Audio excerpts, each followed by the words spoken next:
오늘 이 밤도 현장 예배로 또 실시간 영상 예배로 하나님의 말씀 앞에 서신 여러분 한 분 한 분께 주님의 특별하신 은혜와 사랑이 함께 하시길 원합니다. 우리 함께하는 분들과 사랑의 인사를 나눌까요?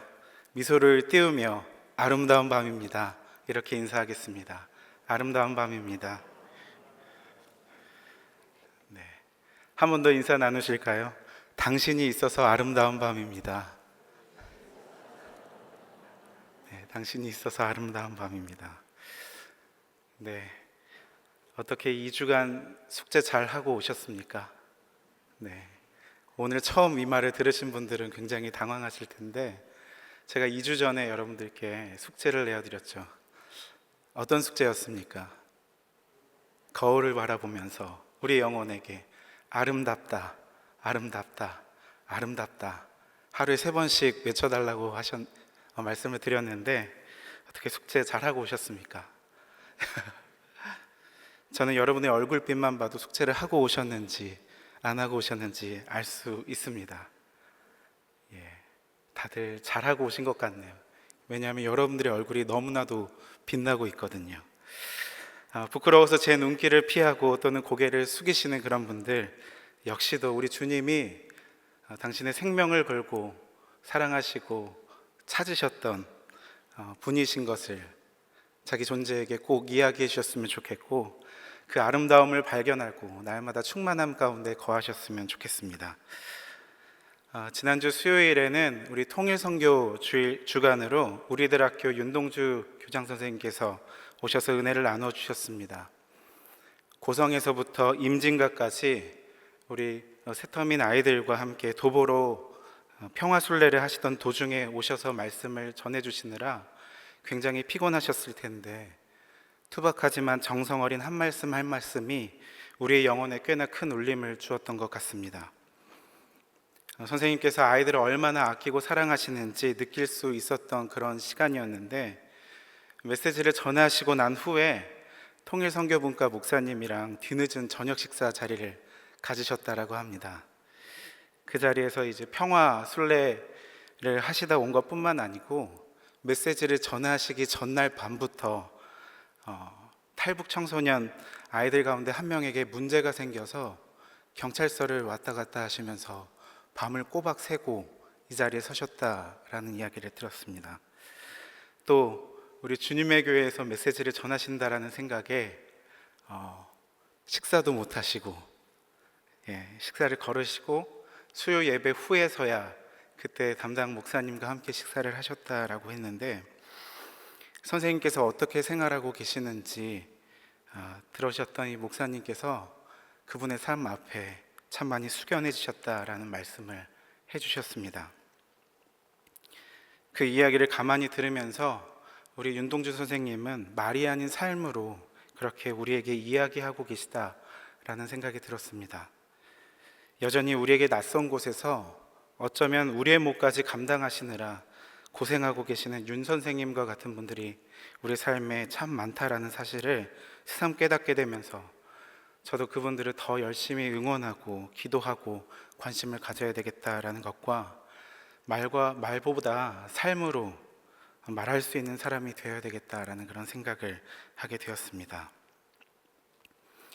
특별히 요즘 교구 담당 목사님들은 새가족 양육도 온라인으로 진행을 하고 있습니다. 저희가 만날 수 없어서 이렇게 밖에 할 수 없어서 이렇게 진행하고 있는데, 며칠 전에 제가 영상통화로 저희 새가족분들을 만났습니다. 그런데 그 새가족분께서 이 교회가 세상에 의로움을 보여주지 못하는 것을 넘어서 이제는 의로움을 들려주지도 못하는 것에 말씀을 하셨습니다. 그분의 침착하고 진중한 말은 교회를 진실하게 사랑하고 또 아픈 마음으로 이렇게 말씀을 하신 거다라는 생각이 들게 했습니다. 이런 고민 속에서 우리 주님의 교회를 찾아주셨는데, 그래서 더욱 아프기도 하고 또 한편으로는 전장에서 아군을 만난 것처럼 반가운 마음 또한 들었습니다. 오늘 제가 주님 앞에 부복하는 마음으로 준비하여 나누는 이 말씀이 아직도 아프고 또 아직도 목마른 영혼에게, 그리고 누구보다 아프고 안타까워하실 우리 주님의 마음에 한 여름날의 얼음 냉수처럼 한 줌의 위로가 되는 시간이 되길 원합니다. 오늘도 말씀을 나누기 전에 역시나 지난 두 번의 시간을 복습하고 진행하도록 하겠습니다. 시리즈 설교 첫 시간 우리는 시편 121편 말씀을 보았습니다. 그리고 믿음에 대해서 살펴보았는데요. 이제 막 성지순례를 준비하고 출발하려는 사람의 상태가 어떠했습니까? 산이라는 상황에 쌓여 있었다라는 말씀을 드렸죠. 누군가의 도움이 필요한데 도움이 없었던 상황이었다 말씀드렸습니다. 이곳과 저곳을 둘러봐도 도움을 찾지 못해 불안하고 두려워하고 있던 상황이었는데 그는 믿음으로 도약하면서 나의 도움은 천지를 지으신 여호와에게서로다 라고 고백을 했던 것이죠.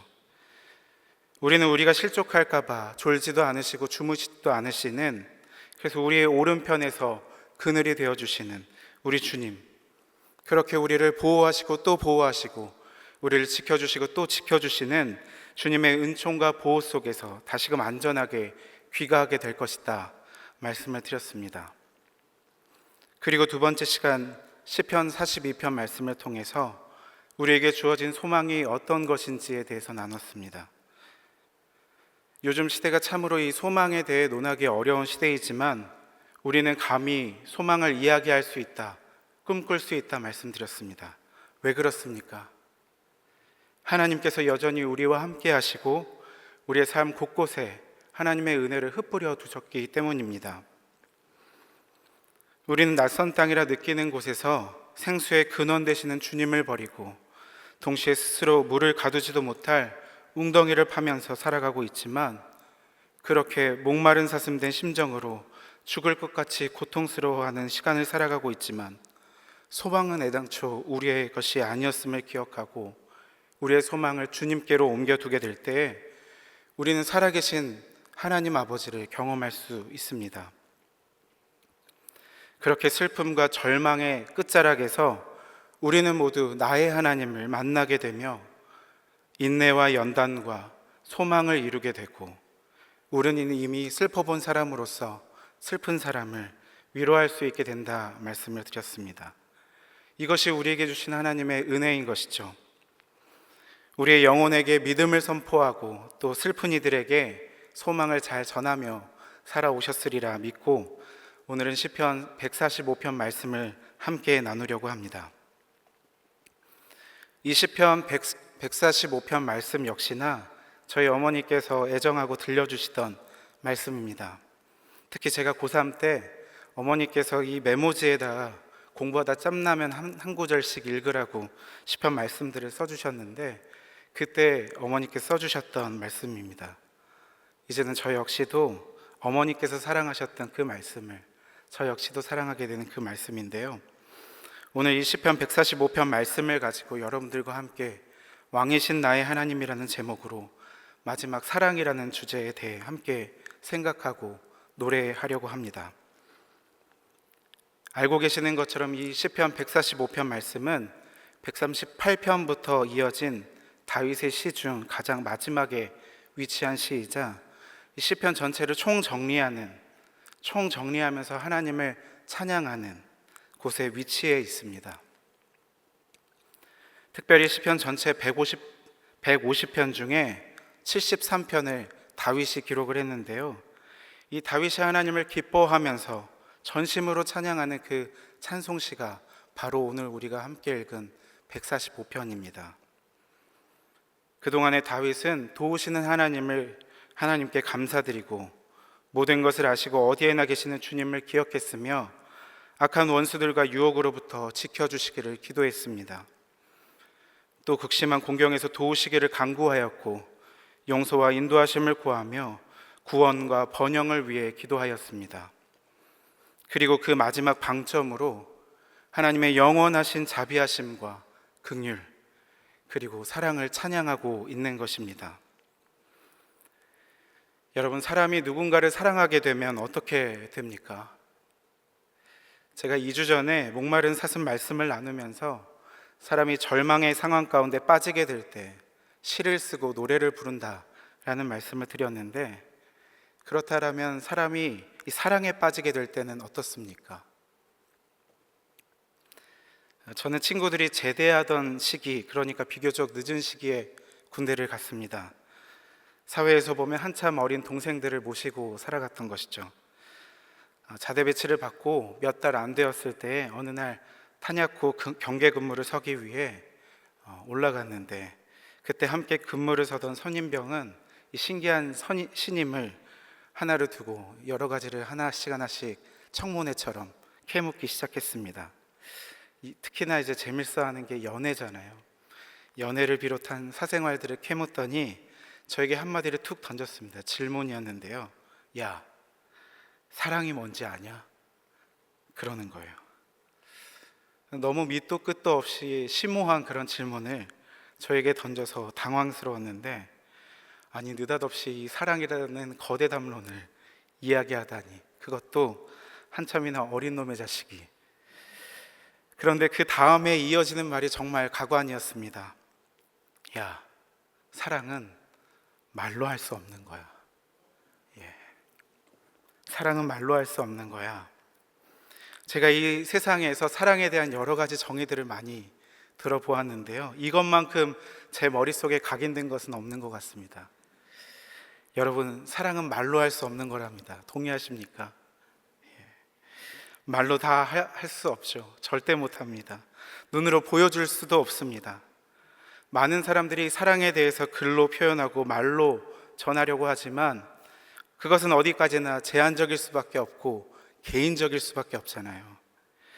사랑이라는 것이 원래 말로 다 할 수 없는 것이기 때문에 그렇습니다. 저희 집 한 구석에는 작은 상자가 하나 놓여 있는데, 여기에는 저와 저희 아내가 연애할 때 서로 주고받았던 편지가 담겨져 있습니다. 교회에서 제공해 주신 사택으로 이사 올 때에도 저희 아내가 그것을 소중하게 챙기더라고요. 그런데 그 상자를 열어서 편지를 읽어보면 어떤 줄 아십니까? 이거 완전 시를 쓰고 있죠. 예. 지금 보면 정말 나쁘끄럽고 손발이 오그라들 정도로 그런 무시무시한 표현들이 그때는 왜 그렇게도 자연스러웠는지, 억지로 노력하지도 않았는데 아주 감정이 지 분수도 모르고 분수처럼 터져나와서 남발되고 있었습니다.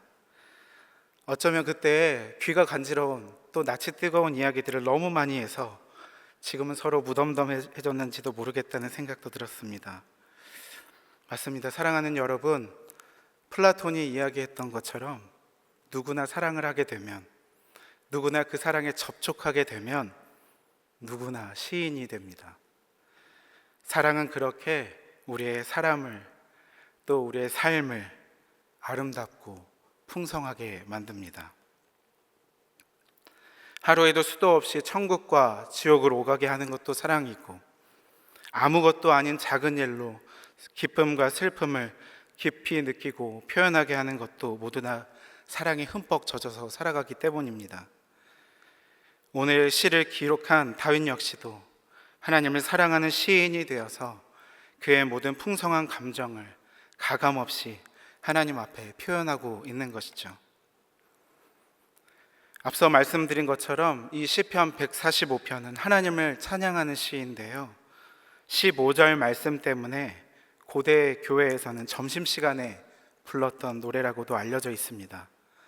시편 145편 15절을 보면 주는 때를 따라 그들에게 먹을 것을 주시며 라는 표현이 있거든요.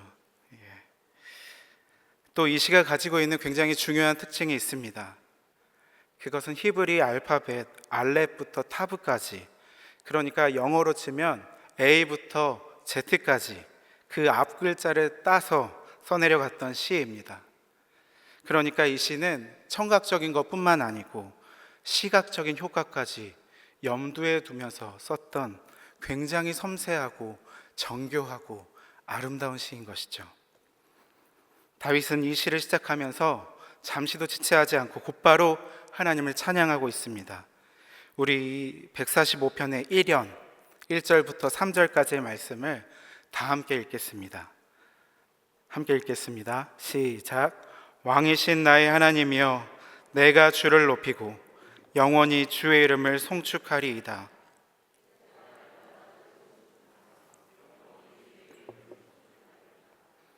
여호와는 위대하시니 크게 찬양할 것이라. 그의 위대하심을 측량하지 못하리로다. 아멘. 여러분, 다윗이 어떤 사람이었습니까? 이스라엘에서 그만한 사람이 없다고 할 정도로 성군으로 인정받고 모든 사람이 우러러 바라보는 인물 아니었습니까?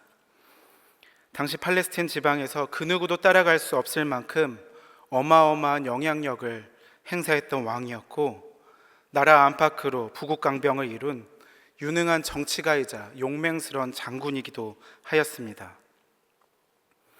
그래서 메시아의 모형과 상징 같은 인물을 꼽자면 단연 으뜸되는 사람이 바로 이 다윗이었습니다. 이처럼 남부러울 것이 없던 그 왕이 자신에게 돌아오는 이 칭호를, 찬사를 누구에게 돌리고 있습니까? 바로 우리 하나님이시죠. 왕이신 나의 하나님이여, 내가 주를 높이고 영원히 주의 이름을 송축하리이다. 왕이신 나의 하나님이여, 내가 주를 높이고 영원히 주의 이름을 송축하리이다. 다윗은 진심으로 또 전심으로 그렇게 우리 하나님을 찬양하고 있는 것입니다. 하나님께서 왕이심을 고백하고 있는 것입니다. 모든 영역에서 그리스도가 왕이 되게 하라. 1880년 네덜란드에서는 이 자유대학을 설립하는 개교 예배가 드려지게 되었는데, 이때 아브라함 카이퍼라는 신학자이자 후에 네덜란드 총리가 되었던 사람이 외쳤던 바로 이 선언, 모든 영역에서 그리스도가 왕이 되게 하라. 이것은 다윗과 같은 맥락에서 이야기한 것이죠. 사랑하는 여러분, 우리 모두는 다윗과 같이, 아브라함 카이퍼와 같이 하나님을 우리의 삶의 모든 영역에 왕으로 모시며 섬기고 살아가야 합니다. 우리 하나님만을 높이고 영원히 주의 이름을 송축하며 즐거이 부르며 살아가야 합니다. 웨스트민스터 소요리 문답 첫 번째 질문은 사람의 제일 되는 목적에 대해서 이야기하고 있습니다. 가장 중요한 목적에 대해서 이야기하고 있는데요, 그것이 무엇입니까? 하나님을 영화롭게 하고 그 하나님을 영원토록 즐거워하는 것이다 라고 이야기하고 있습니다. 여러분, 하나님을 영화롭게 하는 것, 영원토록 날마다 주님을 즐거워하는 것, 기뻐하는 것, 이것이 얼마나 행복한 일입니까? 제가 며칠 전 온라인 겨자씨 신방을 하다가 기독교는 슬픔과 절망과 죽음의 종교가 아니라 생명과 기쁨과 환희의 종교다라는 말씀을 드리면서 저 혼자 흥분했던 적이 있는데, 우리 주님을 모시고 살아가는 것만큼 기쁘고 즐겁고 행복한 일이 어디 있겠습니까? 그럼 우리는 왜 주님을 우리의 왕으로 모셔드리고 왜 날마다 영원토록 주님을 찬양하며 살아가야 하는 것입니까? 그것은 3절 말씀에 기록된 것처럼 우리가 아바 아버지로 섬기고 따르는 그 주님이 측량할 수 없을 정도로 위대하시고 전능하신 분이시기 때문에 그렇습니다. 우리는 자주 우리가 주님보다 더 큰 존재인 것 마냥 착각하며 우리의 알량한 생각과 계획 속으로 주님을 밀어넣으려는 경향이 있지만, 주님은 절대 피조물된 우리 안에 갇힐 수 없는 분이시죠. 어느 목사님께서 이렇게 말씀하셨는데, 때때로 우리는 주님을 알라딘 램프 요정 지니처럼 부리듯 살아가고 있다라는 이야기를 하셨어요. 그렇게 우리의 소원을 이루게 하시기 위해 주님을 부린다라는 것이죠. 정말 그렇지 않습니까? 그런데요, 여러분, 주님을 진정으로 사랑하는 사람들의 삶은 어떻습니까? 진정으로 주님을 사랑하는 이들은 주님을 위해서라면 간도 쓸개도 다 내놓고 정말 속 없는 사람처럼 바보이기를 자청하면서 살아가는 사람들 아닙니까? 이름도 없이 빛도 없이 주를 위해 섬기고도 더 섬기지 못해, 더 드리지 못해 가슴을 치며 주님 앞에서 고개조차 들지 못하고, 저는 무익한 종입니다. 저는 무익한 종입니다. 이 말만 반복하는 사람 아닙니까? 주님을 진정 사랑하는 사람들은 모든 영광과 대가를 취할 것으로 여기지 않고 주님만 바라보면서 주님만 보여주는 사람, 주님께 모든 영광을 올려드리며 주님을 찬양하는 사람은 무엇보다 주님의 사랑 앞에 항복한 사람일 것입니다. 주님을 진정으로 사랑하는 이들은 주님이 주인이 되어 우리를 마음껏 부리시도록 주님의 발등상 아래 엎드려 귀를 열고 우리의 마음을 열고 주님만을 일편단심으로 바라보는 사람일 것입니다. 그러한 사람만이 주님을 나의 왕, 나의 주님이시라고 진심으로 고백할 수 있고, 그런 사람만이 주님이 걸어가신 십자가의 길을 아주 달게 받게 될 것입니다. 그때 우리는 시편 145편 2편 4절에서 9절까지 기록된 것처럼 우리의 삶을 드리며 살아가게 될 것인데, 주님을 왕으로 모시고 살아가게 되면 우리의 삶이 어떻게 변화되는지 아십니까? 주님을 왕으로 모시며 살아가는 사람들은 주께서 행하시는 일들을 다음 세대에 큰 목소리로 전하고, 또 우리의 삶에 베푸신 놀라운 은혜들과 자비를 작은 목소리로 우리의 심장에 새기게 될 것입니다. 그런데 여기서 이야기하는 전함은 단순히 우리의 목소리만을 이야기하는 것은 아닐 것입니다. 우리가 먼저 우리의 심장 가운데 주님의 은총과 자비를 새기게 될 때 우리의 삶을 통해 많은 사람들이 주님을 바라보게 되는 것이죠. 그것이 우리가 목소리로 내는 것보다 더 큰 울림으로, 더 큰 감동으로 그들에게 다가갈 것입니다. 아무리 외치고 말하여도 삶이 수반되지 않는 외침은 허공에 떠드는 메아리와 같을 것입니다. 하지만 그의 삶이 묵직하게 담겨져 있는 가르침은 거창하게 떠들지 않아도 그 내면에 깊게 자리 잡게 될 것을 믿습니다. 결국 우리가 다음 세대에게 주님을 전하느냐 전하지 못하느냐는 우리의 삶에 달려있다라는 것입니다. 도리무원 하자성애라는 말이 있습니다. 복숭아와 오얏은 말하지 않아도 그 아래로 저절로 길이 나는 것처럼, 변화된 그리스도인은 말하지 않아도 그의 삶을 통해 성령의 열매를 맺어 주님을 세상 속에 말해줄 뿐만 아니고 우리에게로 하여금 모여들게 할 것입니다. 여러분, 이것을 믿으십니까?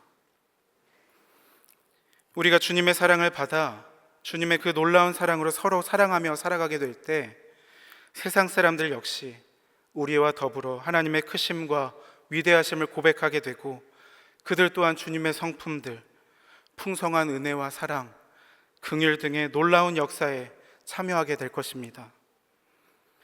그렇게 겨자씨같이 볼품없고 연약한 우리가 자라나 여러 새들이 깃들 넉넉한 품을 만들게 되고, 곁을 아낌없이 내어준 이들을 통해 주님의 나라가 아름답게 확장되고 또 확장될 것입니다.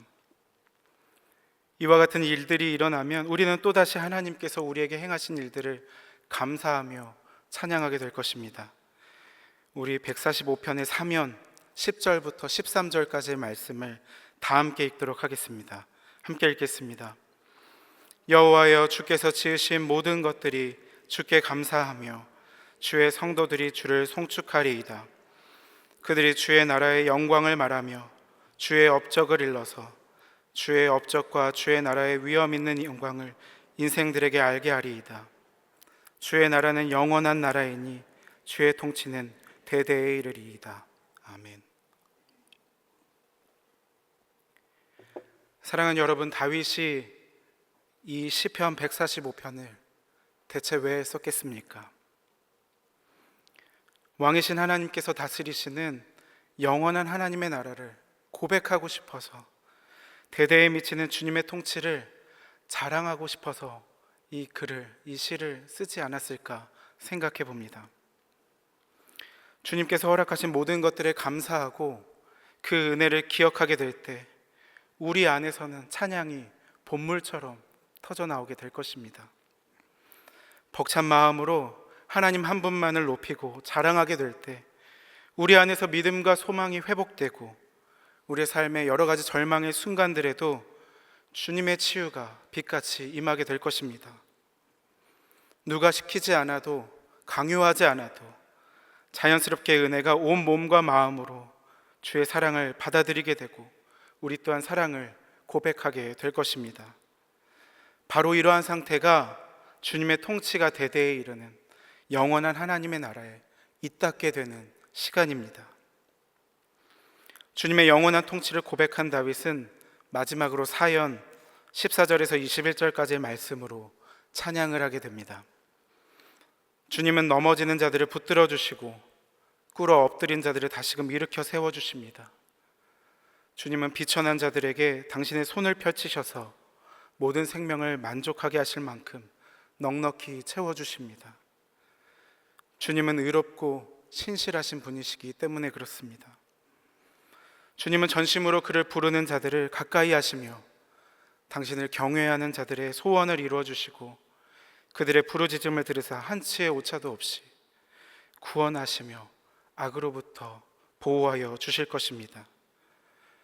그러니 주님의 선하심을 맛보아 알게 된 우리는 이 아름다우신 주님을, 은혜가 풍성하신 주님을 영원토록 찬양하게 될 것입니다. 사랑하는 여러분, 제가 처음 시리즈 설교를 시작하면서 성원 운반 1념에 대해서 말씀을 드렸습니다. 주님의 말씀을 주님의 말씀답게 잘 전하고 싶다라는 말씀을 드렸는데요. 실은 제가 처음부터 정말 말씀드리고 싶었던 것은 바로 사랑입니다. 그것도 주를 향한 사랑입니다. 이제까지 우리는 3주에 걸쳐 시편 말씀을 통해 믿음과 소망, 사랑에 대해서 살펴보았습니다. 하나님은 우리를 지키시는 분이심을 확인하며 우리의 믿음을 회복하였고 절망의 자리, 목마른 자리에서 다시금 주님의 도우심을 확인하며 나의 하나님을 고백하며 우리의 유일한 소망 되신 하나님을 발견하였고 이제는 나의 하나님이 진정으로 나의 영원하신 왕, 나의 주님으로 등극하시는 대관식입니다. 주님이 우리를 사랑하셨음을 믿고 우리를 향한 기쁨을 이기지 못하시며 우리를 잠잠히 사랑하시는 주님이심을, 우리 또한 그 주님을 마음 다해 사랑하는 것, 이것이 하나님께서 우리를 향하신 아버지의 뜻 아니겠습니까? 저는 그 안에 우리 생애 문제의 모든 해답들이 담겨져 있다라고 믿습니다. 유진 오닐의 말처럼 우리는 이 세상에 깨어진 상태로 태어나 살아가지만 주님의 사랑과 은총은, 은혜는 우리의 삶의 접착제가 되어서 우리의 믿음과 소망을 자라게 할 것이기 때문입니다. 세상 모든 이들로부터 왕이라 칭함을 받았던 이 다윗이 자기 자리를 아낌없이 내어드릴 수 있었던 이유가 무엇이겠습니까? 오늘 아침까지 묵상했던 신명기를 통해 모세가 주님이 말씀하시니 모든 것들을 내려놓고 죽음까지도 순종할 수 있었던 이유가 무엇이겠습니까? 주님을 향한 사랑 아니겠습니까? 우리 또한 주님의 양으로 목자 되신 주님의 음성을 들을 수 있는 시간이 되길 원합니다. 주님의 음성을 듣고 우리의 왕자에서 내려와 겸손하신 주님 앞에 더욱더 엎드려야 할 것입니다.